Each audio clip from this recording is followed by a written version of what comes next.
dude, Robin Thicke's the shit. He has, like, those first couple albums are pretty fucking good. They're really fucking good. I used to listen to those all the time.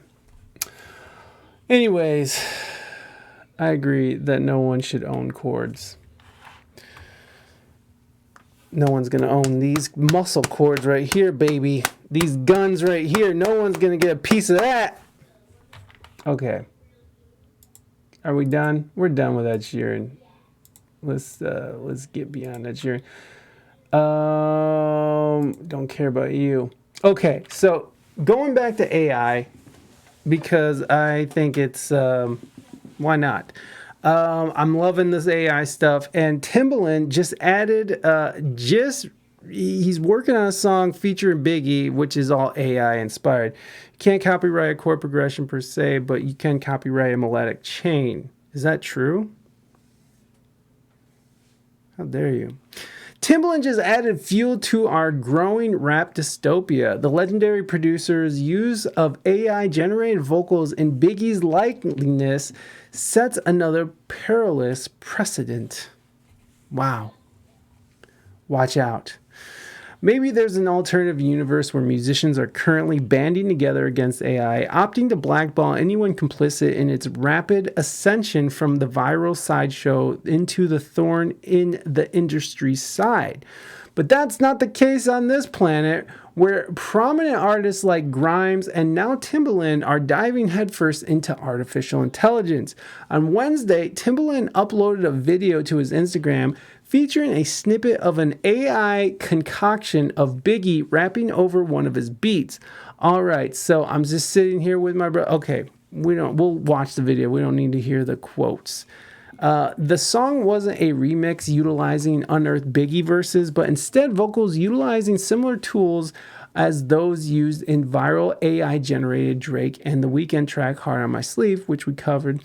It does a decent job of emulating Big's tremulous baritone, but there are still moments that sound off because it's not actually him. The AI version of Biggie drops modern slang like "she say it's not giving," and references rap history that postdates his 1997 demise. I always wanted to work with Big, and I never got a chance to until today. It's true. And when you listen to it, it sounds like Biggie, but the cadence is off.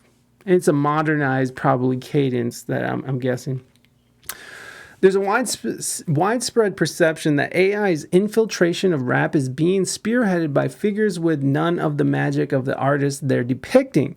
But this time, the culprit is unquestionably canonical. Is unquestionably canonical producer. Timbaland has long been a vocal proponent of AI as a benefit for the music industry. If whatever his solution is for AI has the cultural weight of verses on his other creation, we're in for a ride. Okay, bitch. Posthumous records are already polarizing reality. Under a tweet reporting that Pop Smoke has no more vocals in his vault, and an account tweeted, "Let the AI pump out a few more albums. Someone just might do that with no respect for pop's artistry or loved ones." Still, some listeners are excited about Timbaland's Biggie verse. Offset commented under the post, "Man, this shit sounds so hard." But another comment noted, I really don't know how to feel about this. As a huge Big fan, this is hard as fuck, but all I keep asking myself, if I was Big, would I want people making their own version of me? Therein lies the confusion over AI vocals. And that's a good point.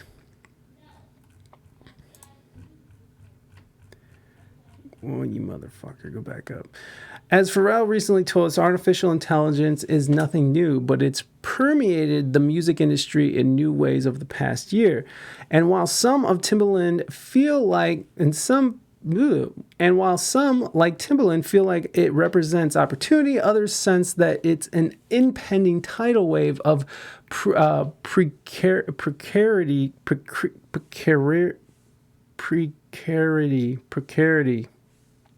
In the world, oh, you know what? Fuck that word. In a world already too eager to exploit artists, Timbaland tagged fame engineer Guru in the post, who previously noted, "We have to protect the rights of the artist, not only artists, but of everyone in society. People should not be able to take your name, image, and likeness without permission. We have to add the voice to this law," which is crazy to think. Obviously, Biggie is not here to grant permission to use his likeness, just like he wasn't for the Kardashians when they put him on a shirt, or for gentrifying Brooklyn hipsters who paint him on murals and co-op spread love. It's the Brooklyn way, the original "I'm a progressive white person" badge before Black Lives Matter. They probably never live in his era of Brooklyn, which is why it was so underserved. But apparently it doesn't matter because he's not here to point that out. He was we know that he was killed. So where they don't link us to the fucking thing? I mean, I guess I can just put, I think, come on, ho. Great. The next thing, we're never going to have Old Dirty Bastard Remaster Brooklyn Zoo 2023 edition. What if these great MCs are dead and they're in heaven and all of a sudden it fucks up the rights to be in heaven? Yeah, what if it like drags them back down? They're stuck in some like digital limbo. It makes them become part of, what in the fudgety fudge? All of a sudden, this doesn't work. Nice.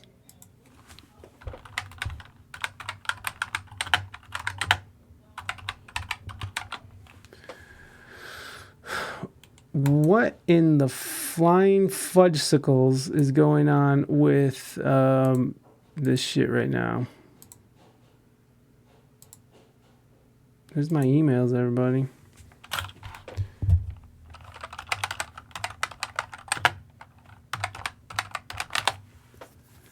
Are you gonna let me do it now? Oh, well, isn't that nice? Cheers to AI music and condoms. Two things I don't fuck with. Cheers. All right, so let's watch this. All right, so I'm sitting here with my brother, Creative God, and we know that there's a lot of talk about AI. We know how the feelings of violating certain things, but let me tell you something.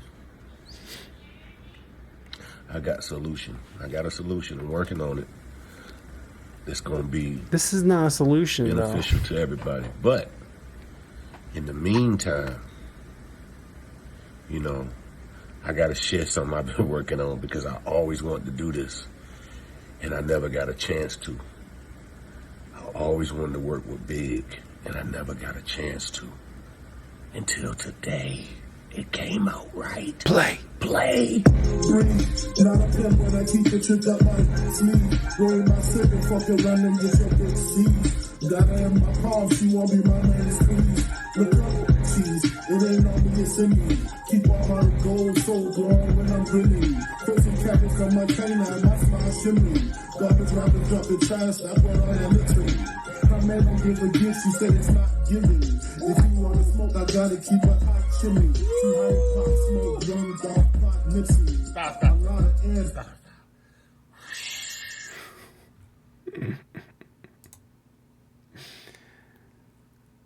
So there's Timbaland. Timbaland. Hold on, that was a shitty. My brother, Creative God. That is a shitty. So, you know, you can, there's a little bit of the Biggie cadence in there, but I gotta follow this dude. But it's not Biggie and it's not it, you know, but it's fun. It's fun to pretend, you know. What have none of these artists ever wanted to work with what have none of these artists ever wanted to work with any of these people when they were alive? And now that they have the chance to FM over in the grave, and the only reason why people are doing it was he, Biggie Smalls, just doing a heaven roll call? maybe. I mean, you know, there's a ton of Biggies. There's a bunch of AI Biggie raps out there right now. They're on YouTube and stuff. We listened to a few of them, and you know, I think it's cool, and it's kind of cool that Timbaland's doing it, but it's still weird and it's off. You can't put that much.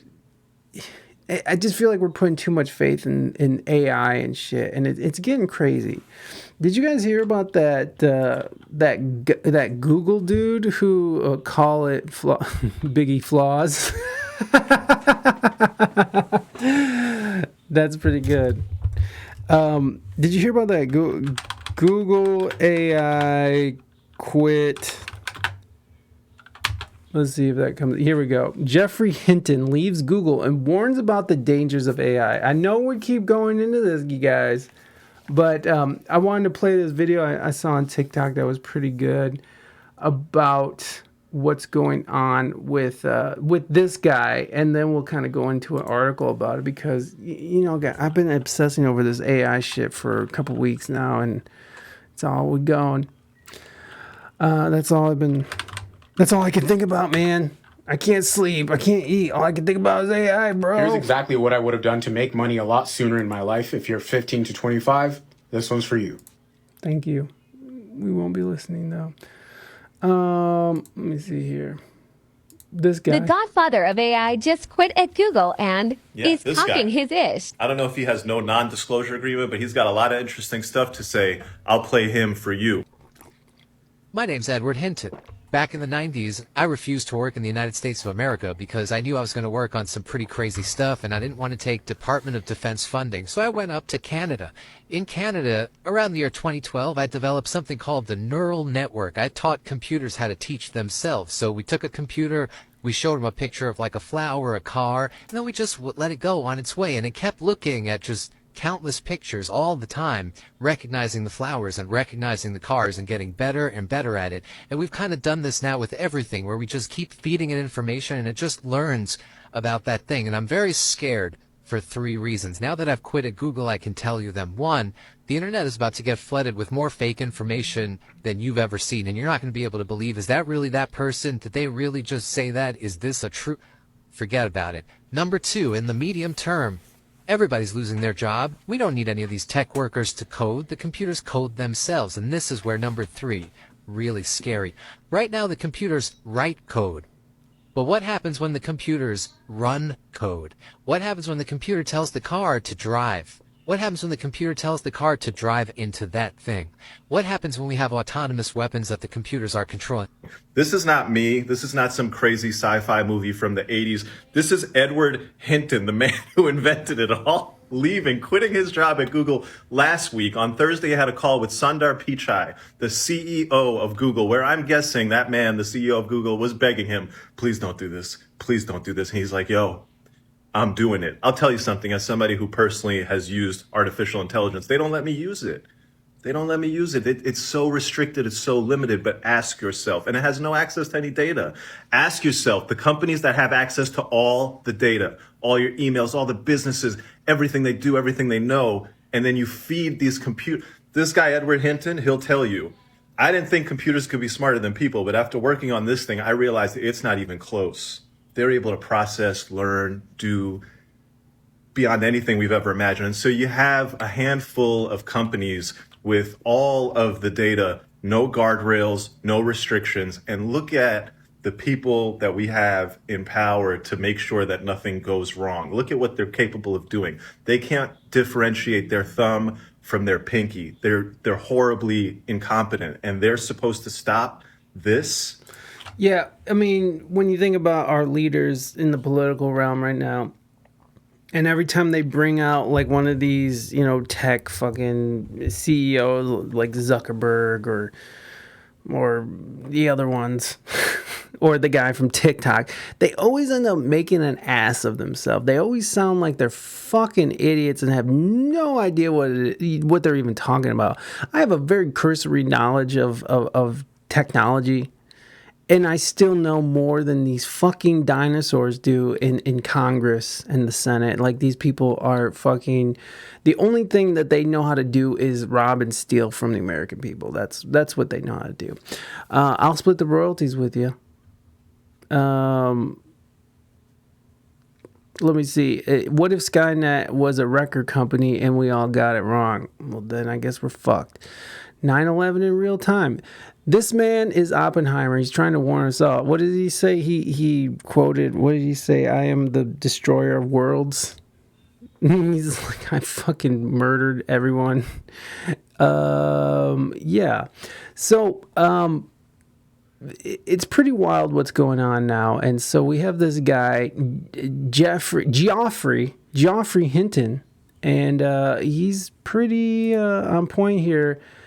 Not on point. He's pretty. He's freaking people out. When you have the smartest people in the world, actually, and the godfather of AI at that, pointing these things out, I think it's something to listen to. But are we going to stop developing AI? Are we going to stop developing this kind of technology? No, we're never going to stop unless we actually like put a halt to it. And it seems a little fucking scary to me. And the idea of coders losing their jobs. Let's see. Come on. The first it was the algorithms. Now it's AI. It all still sucks. Well, the algorithms have helped. Like because they're slanted, right? These algorithms are made by people who have slanted views and ideals and ideology, and those algorithms push certain narratives. This is what ended up happening, is that these algorithms push certain narratives. Now, what if these algorithms were controlled by an AI that has the ability to put out crazy propaganda, able to create, video and audio of Joe Biden saying, we're going to nuke fucking Russia, right? And puts that out all over the internet, all over social media, and is able to control these algorithms that pushes this message all the way to the top. Meanwhile, we got to find out if Putin's going to react. Like, there's a lot of things that can go wrong with this. And the way we are going with all this technology, with video, AI audio, it's going to be discernment. We're not going to be able to figure out what's real and what's not. We've talked about this before, but still, we're just living in a world of Schrodinger's cat. Why is that familiar?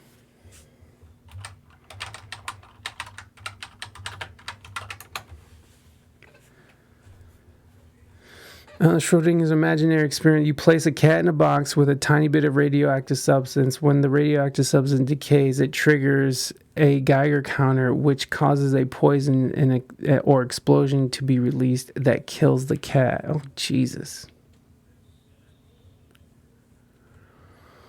Are we the cat? So this is The Verge. I kind of want to. I kind of want to watch a video.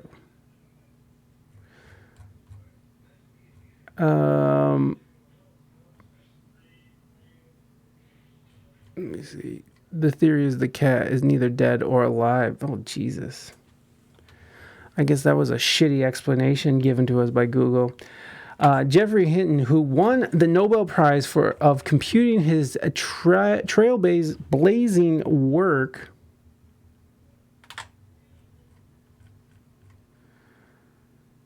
on neural networks, is now free to speak about the risks of AI. He left Google, and now he's going to speak about this.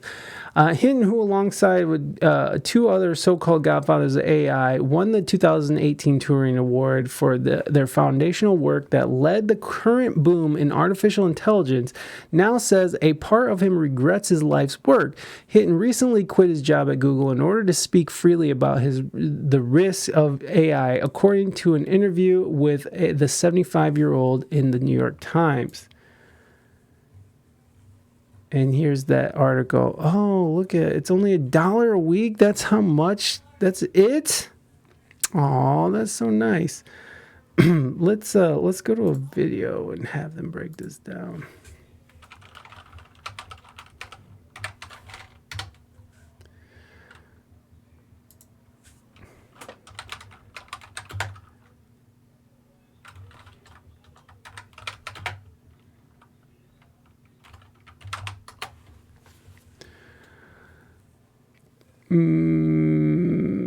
BBC. Let's go. The man widely seen as the godfather of artificial intelligence has quit his job at Google, warning of the dangers of AI. Dr. Geoffrey Hinton's pioneering research on deep learning and neural networks has paved the way for current AI systems like ChatGPT. But in a lengthy interview with the New York Times, Dr. Hinton said he now regretted his work and is worried that AI technology will flood the internet with misinformation. What's funny is Google responded in a statement saying, what's funny is in those comments when we watched that first video with that dude who replicated Hinton's voice, someone said in the comments is like, he saw this coming and he still created it and now he quits. It's like, bitch, why don't you put a cork on this shit?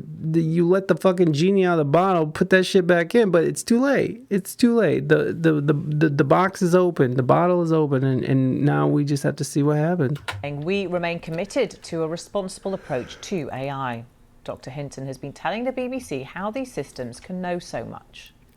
The kind of intelligence we're developing is very different from the intelligence we have. We're biological systems, and these are digital systems. And the big difference is that with digital systems, you have many copies of the same set of weights, the same model of the world. And all these copies can learn separately, but share their knowledge instantly. There's a genie in a bottle, baby. Rub me the right way. So it's as if you had 10,000 people, and whenever one person learned something, everybody automatically knew it. And that's how these chatbots can know so much more than any one person. Well, Dr. Hinton also told the BBC the rate of progress is worrying. Right now, what we're seeing is things like GPT-4 eclipses a person in the amount of general knowledge it has, and eclipses them by a long way. In terms of reasoning, it's not as good, but it does already do simple reasoning. And given the rate of progress, we expect things to get better quite fast. So we need to worry about that. Right now, they're not more intelligent than us, as far as I can tell. But I think they soon may be. Well, earlier I spoke to Junaid Mubin, author of Mathematical Intelligence. I asked what he makes of the AI warning. I think this one is to be taken seriously because of where it's coming from. I wouldn't take Elon Musk's own warnings particularly seriously. Why? Why wouldn't you take Elon Musk's fucking threats? He's saying the same shit. Just because it's Elon Musk and you don't agree with his fucking politics? Seriously, because he's not an AI expert. Geoffrey Hinton, on the other hand, is one of the pioneers of artificial intelligence, and he's also been very specific in laying out a hierarchy of risks and concerns. And so he mentions the threats that AI pose to the workforce and to the spread of misinformation. But the concerns that he's raised around existential risk, I think you can shut the fuck up. How about that? Joining us now to discuss Geoffrey Hinton. Geoffrey, thanks so much for joining us. So you left your job with Google. They misspelled his name. So you want to focus solely on your concerns about AI. You've spoken out saying that AI could manipulate or possibly figure out a way to kill humans. How could it kill humans? How could it do that? How could AI learn how to code and learn how to fucking hack into to a Tesla and run it directly into a brick wall? How? How could it? How could AI tap into the DigiDog that's patrolling in New York City and fucking have it attack people and murder people? How?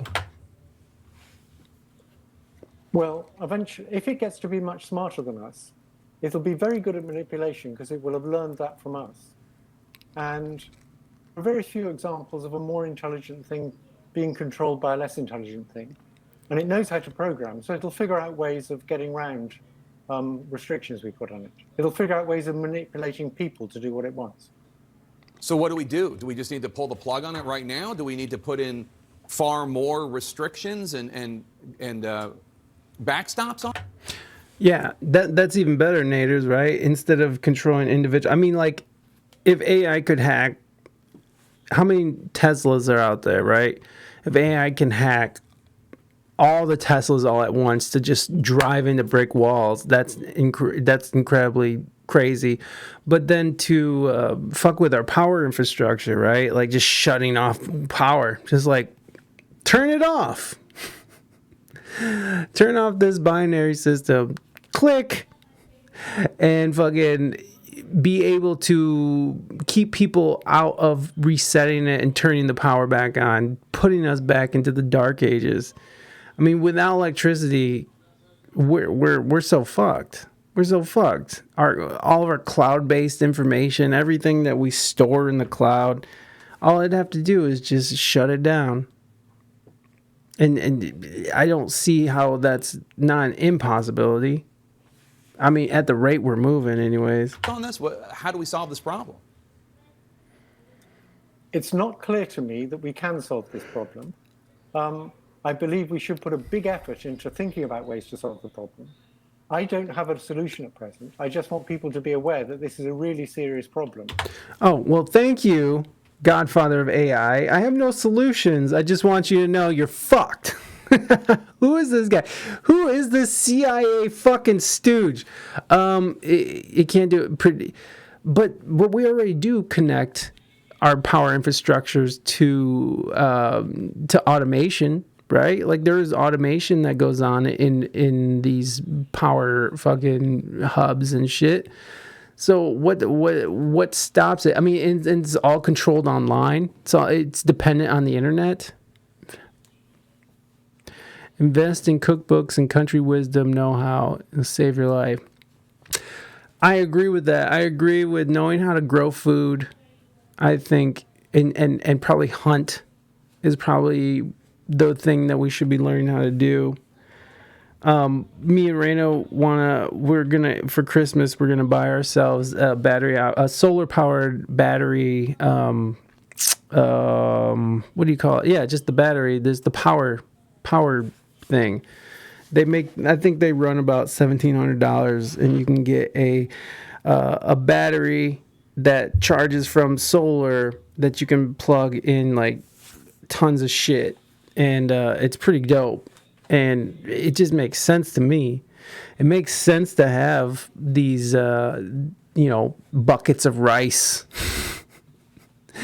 or dried beans, It makes sense to me to know how to grow food, which luckily I know how to grow a garden. I know how to grow things. I'm good at it. So, I'm not the best, but I can do it. If I'm pressed, I know how to do it. So I do think that that's the way to go, is knowing how to survive without everyone else, or the reliance of Kroger's or Meijer or the supermarket. It's probably the best way to go at this point. And we need to be thinking about it very hard. I don't think we can stop the progress. No. I didn't sign the petition saying we should stop working on AI, because if people in America stopped, people in China wouldn't. It's very hard to verify whether people are doing it. There have been some whistleblowers who have been warning about the dangers of AI over the past few years. One of them, Timnit Gebru, was forced out of Google for voicing his concerns. Looking back on it, do you wish that you had stood behind these whistleblowers more? Timnit's actually a woman. Oh, sorry. So they were rather different concerns from mine. I think it's easier to voice concerns if you leave the company first. And their concerns aren't as existentially serious as the idea of these things getting more intelligent than us and taking over. Steve Wozniak, one of the co-founders of Apple, is also speaking out about the dangers he fears will come from AI. Take a listen. Now, AI is another more powerful tool, and it's going to be used by those people, for basically really evil purposes. And I hate to see technology being used that way. It shouldn't be, and probably some types of regulation are needed. It sounds like you agree. What I agree with that. Yes. Yeah. What should that regulation look like? I don't know. I'm not an expert on how to do regulation. I'm just a scientist who suddenly realized that these things are getting smarter than us. And I want to sort of blow the whistle and say we should worry seriously about how we stop these things getting control over us. And it's going to be very hard. And I don't have the solutions. I wish I did. Does there need to be a meeting of all of the tech groups and governments working on this, Google, China, whatever, and some sort of set of rules of the road? I mean, how do we even protect against bad actors or rogue nations harnessing AI? So for some things, it's very hard, like them using AI for manipulating electorates or for fighting wars with robot soldiers. But for the existential threat of AI taking over, we're all in the same boat. It's bad for all of us. And so we might be able to get China and the US to agree on things like that. It's like nuclear weapons. If there's a nuclear war, we all lose. And it's the same if these things take over. So since we're all in the same boat, we should be able to get agreement between China and the US on things like that. Do you think that tech companies will be the solution, or are they so invested in this financially, and also, let's be frank, in terms of power, that they're not going to be part of the solution here? I think the tech companies are the people most likely to be able to see how to keep this stuff under control. Geoffrey Hinton, thank you so much. Come back. We have more questions for you, and we appreciate it. The dude seems like he's very on the spectrum-y.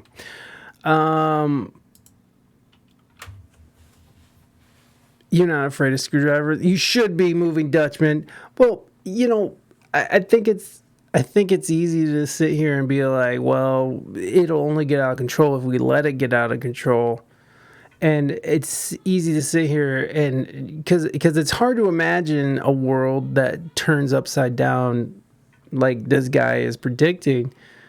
But these kinds of things can happen. Things can shift. Like, people didn't, there's people that have suffered horribly because they didn't think, like living next to a volcano, right? Like, well, we're okay. It hasn't erupted in 1,000 years, right? And then all of a sudden it erupts and everyone's dead. So, it's easy to sit here and be like, and it's easy to tell ourselves that everything's going to be okay because it's a self-soothing type of situation. No one wants to imagine the horrors and atrocities that come with, an AI takeover, or even even something like an EMP going off in the atmosphere, taking out power grids from an enemy country. It's like, and no one wants to sit here.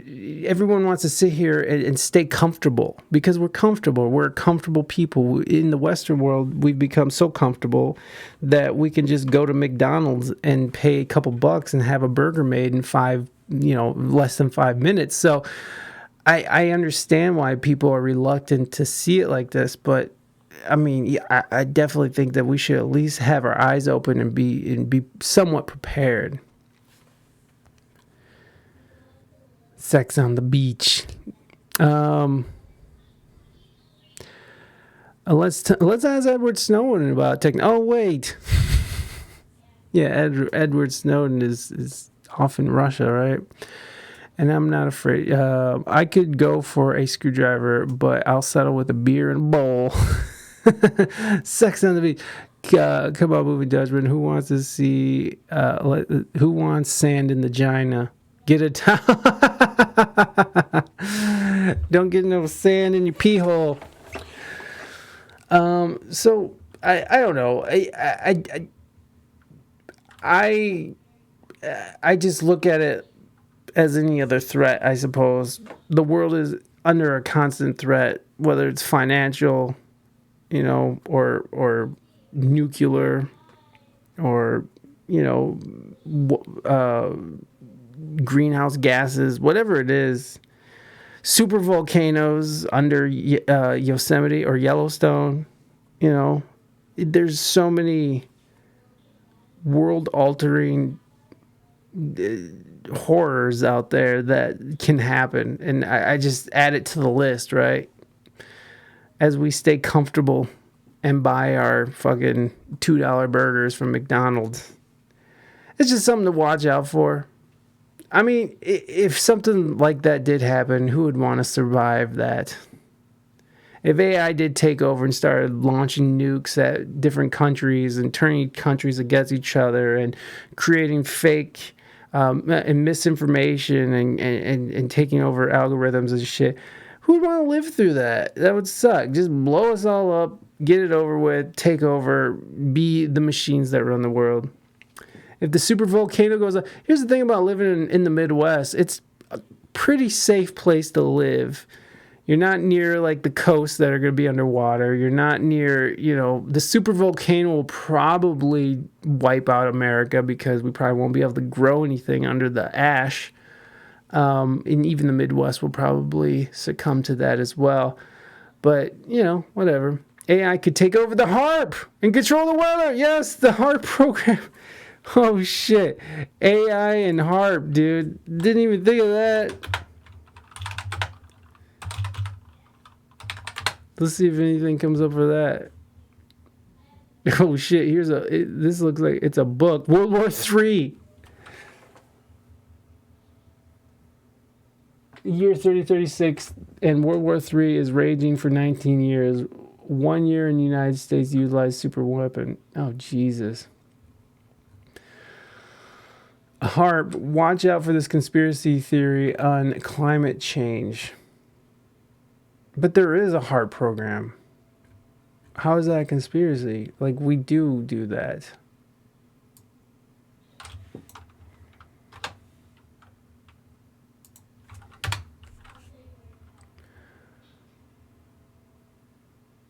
Bars to it.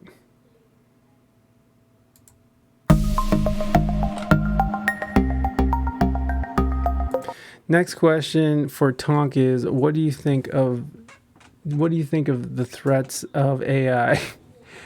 And she'll be like, fucking work harder, bitch. That's what I don't know what she would say, but we can ask her next time. I'd rather turn all the traffic lights green and see what happens.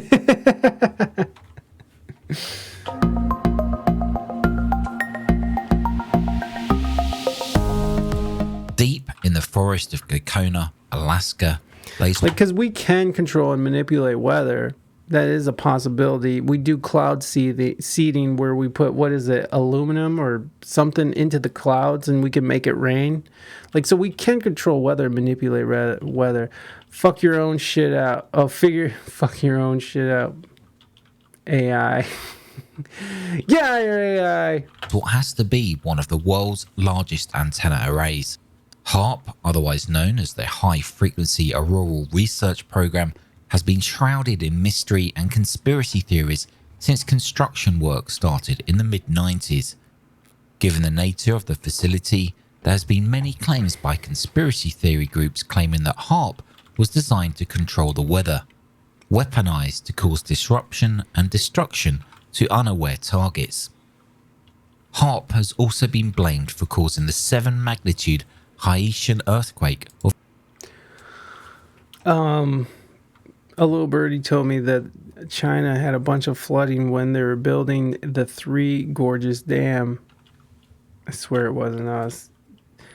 Why would we want to disrupt them building a dam, though? Is that dam going to be detrimental to us? Of 2010, which was reported to have killed more than 220,000 people. However, for the record, the Haitian quake was caused by slippage of a previously unmapped fault along the border of the Caribbean and the North American tectonic plates. So it's to protect big oil? Or is that what it would be like? Because they don't want them to have this kind of technology that would render fossil fuels useless? Is that it? or we just don't want them to have that kind of technology and to know and to put a stop to that. That's The natural disasters such as the 2011 earthquake and tsunami in Japan, Yeah, the Moore, okay. Oklahoma tornado of 2013, and a landslide in 2006 in the Philippines have all been reported as a result of HAARP use. One of the most ludicrous conspiracy theories is that HAARP was designed to control people's minds, along with altering the very fabric of reality. So what sparked all these conspiracy theories regarding HAARP? Maybe it was the experiment scientists were performing back in March 2004. Using a 1 megawatt generator, scientists sent radio pulses every 7.5 seconds towards the ionosphere from the HAARP mega array of antennas, which covered acres of land. These radio waves travelled 30 miles up, hitting the ionosphere, which resulted in a modest neon light show visible from the ground. Natural aurora happens when electrons from a cloud of hot gas, known as plasma, rains down from space and excites the molecules in the ionosphere. However, HAARP was able to create a similar experience by sending powerful radio waves from the ground. Maybe this is why conspiracy theories have their concerns and have created these bizarre and ludicrous theories. However, as documented in the Feb 2005 edition of the journal Nature, this experiment was to improve understanding of the aurora and help explain how the ionosphere adversely affects radio communications. After this experiment took place, the scientists were left with a tantalizing possibility that such radio-fueled emissions could one day form the basis of a technology which can be used for urban lighting and even celestial advertising. So the questions are, what is HAARP? Why was it made? How does it work? And who owns HAARP? Now, originally HAARP was owned by the US Air Force, but since 2015 it was handed over to the University of Alaska Fairbanks. Now, technically, HAARP is the world's most capable, high-power, high-frequency transmitter for study of the ionosphere.